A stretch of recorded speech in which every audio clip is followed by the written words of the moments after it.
En Exitosa presentamos Hablemos Claro. Entonces hay que buscar la manera de que esos recursos que se tienen y que se quieren usar para generar empleo, no solamente generen empleo, sino resuelvan problemas. Y que el dinero no se vaya en cualquier cosa. De eso es lo que deberíamos estar discutiendo en el Perú. De eso. Y no de si los señores congresistas si quieren quedar o no se quieren quedar. Y cómo hacen para cambiar la Constitución a la loca, porque lo están haciendo a la loca, ¿no? Preocupados por su curul y no por los problemas nacionales. Es increíble lo que ocurre en el Perú, esta especie de agenda diferenciada entre lo que le preocupa a los políticos y lo que nos preocupa a los peruanos.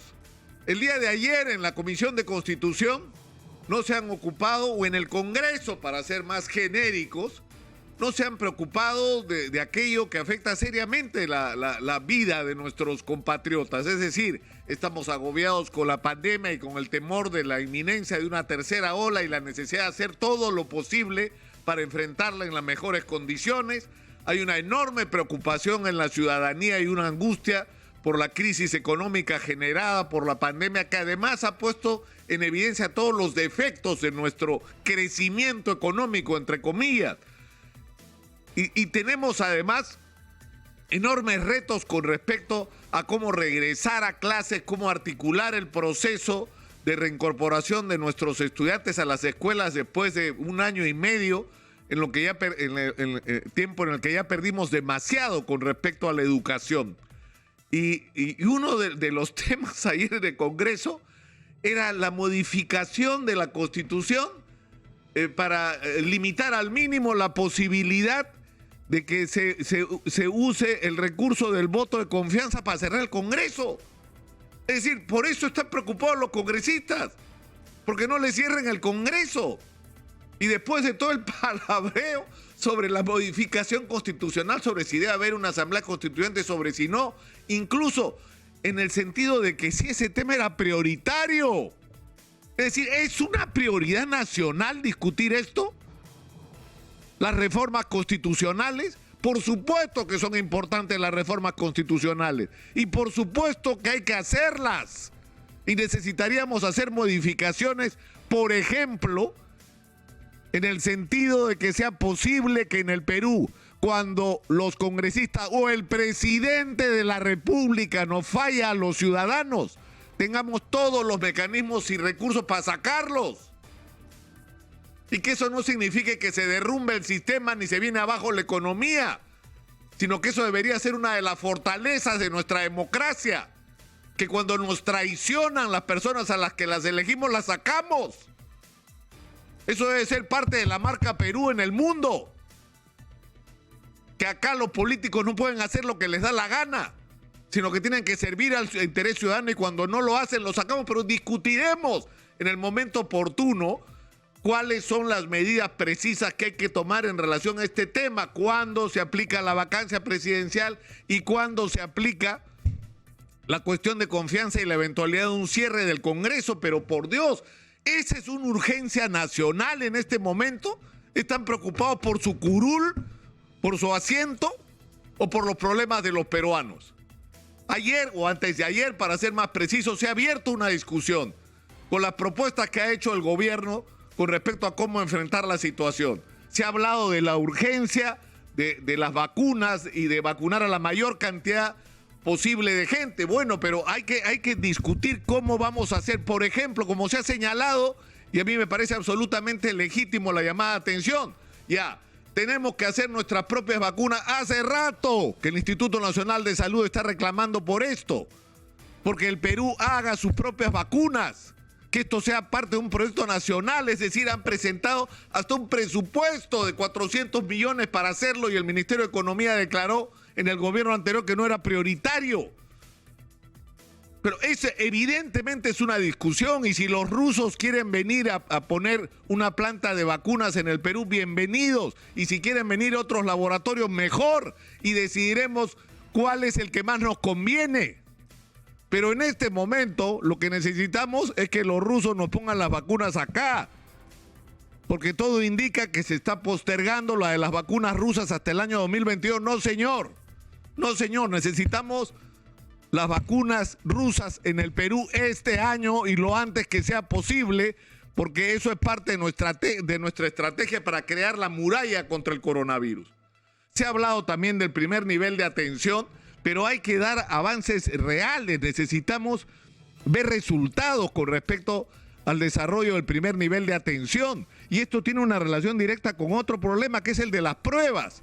Es decir, no basta con tener a la gente vacunada. Lo que necesitamos es, en el momento que se presente un caso de coronavirus, que este caso sea reportado inmediatamente, que esa persona sea puesta en aislamiento para evitar el contagio de otras personas y hacer un cerco epidemiológico sobre el grupo de personas que han estado en contacto con este contagiado. Pero para eso hay que hacer pruebas.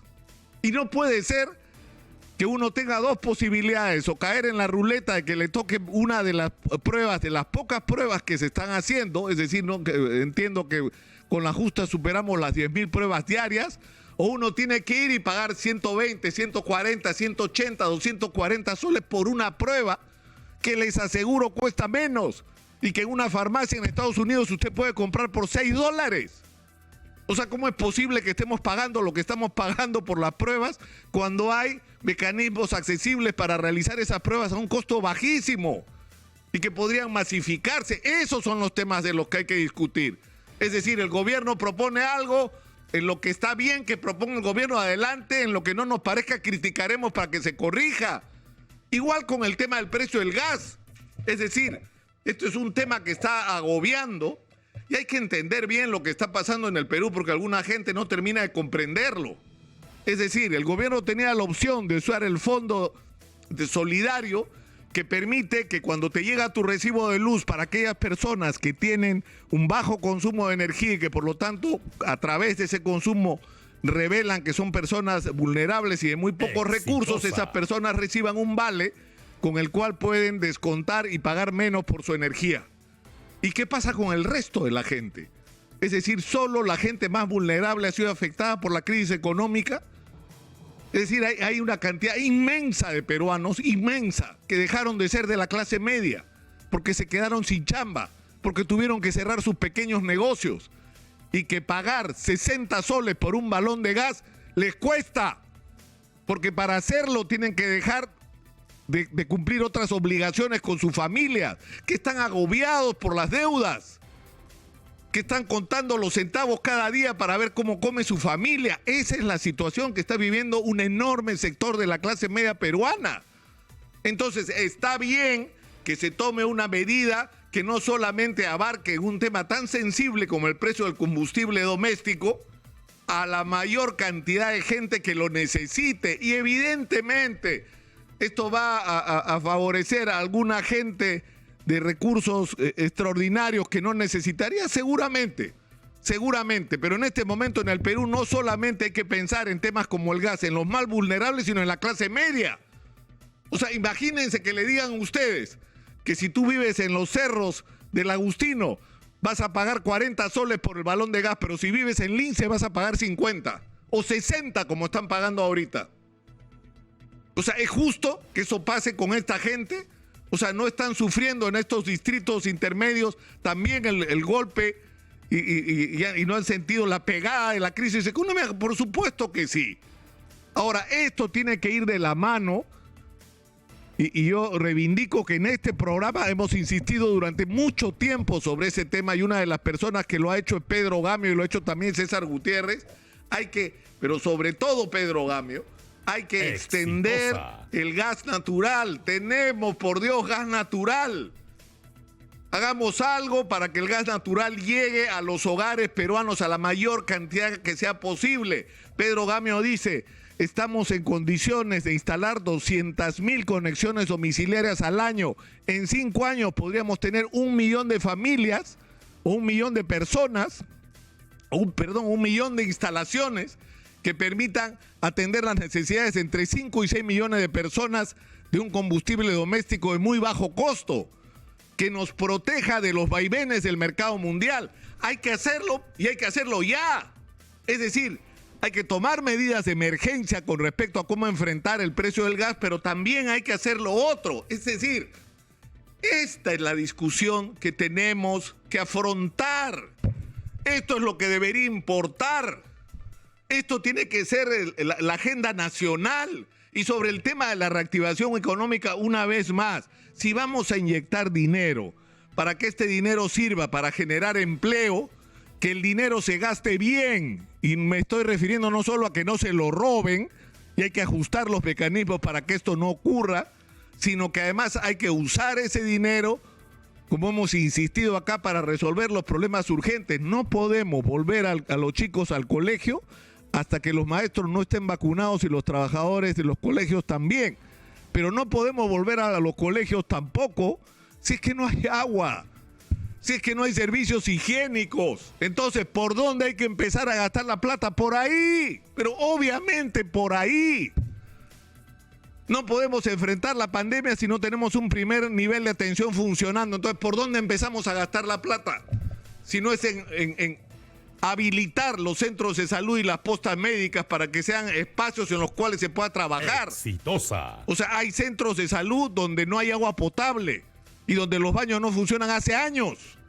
Y esas son cosas que hay que corregir con urgencia. Entonces hay que buscar la manera de que esos recursos que se tienen y que se quieren usar para generar empleo, no solamente generen empleo, sino resuelvan problemas. Y que el dinero no se vaya en cualquier cosa. De eso es lo que deberíamos estar discutiendo en el Perú. De eso. Y no de si los señores congresistas si quieren quedar o no se quieren quedar. Y cómo hacen para cambiar la Constitución a la loca, porque lo están haciendo a la loca, ¿no? Preocupados por su curul y no por los problemas nacionales. Bueno, ojalá que haya una reflexión y un cambio de actitud. Yo creo que ha sido muy importante el encuentro del día de ayer entre César Acuña y su bancada y el presidente de la República. Porque ese es el espíritu que tiene que haber. Que tienen diferencias, por supuesto que tienen diferencias. En algunos casos irreconciliables, pero que hay que poner por delante el interés del Perú en una situación de emergencia. Y hay que buscar los puntos de acuerdo. Ese es el camino. Hablemos claro.